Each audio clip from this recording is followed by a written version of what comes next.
बुआ की सियासी पाठशाला में ऐसे बुना गया प्लान आकाश। इन मुद्दों से मायावती साधेगी लोकसभा का चुनाव। बहुजन समाज पार्टी की राजनीति के लिहाज से यह बड़ा सियासी दांव माना जा रहा है।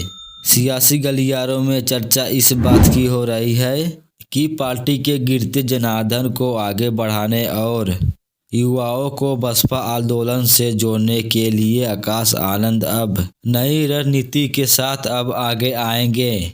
2019 के लोकसभा चुनाव में मायावती ने आकाश आनंद को सियासी ककारा सिखाना शुरू किया था। इसके लिए बाकायदा मायावती ट्रेंडिंग के तौर पर उनको अपने साथ रैलियों और जनसभाओं में ले जाती थी। धीरे धीरे आकाश आनंद को अलग अलग राज्यों की महत्वपूर्ण जिम्मेदारियां दी जाने लगी। अब मायावती ने 5 साल की सियासी पाठशाला में आकाश आनंद को ट्रेन करके लोकसभा चुनाव में से पहले उत्तराधिकारी घोषित किया है।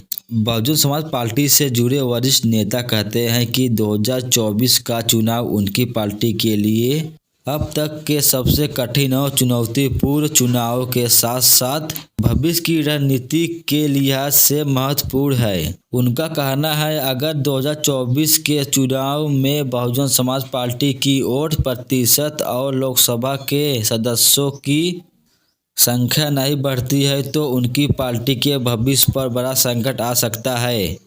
ऐसे दौर में आकाश आनंद का नाम बतौर उत्तराधिकारी आगे करके पार्टी के एक बड़ा सियासी शर्त तो खेल दी है, क्योंकि इससे पार्टी के कार्यकर्ताओं के एक उत्साह बढ़ेगा।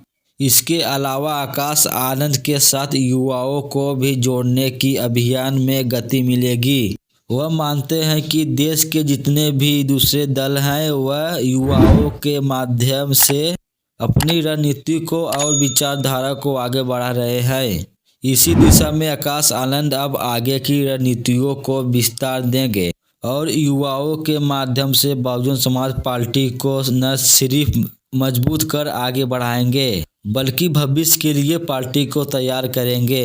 वह कहते हैं कि आकाश आनंद ने राजस्थान, मध्य प्रदेश, हरियाणा, हिमाचल, चंडीगढ़, तेलंगाना, छत्तीसगढ़, मध्य प्रदेश जैसे राज्यों में बीते 5 साल में लगातार कई सियासी दौर किए हैं।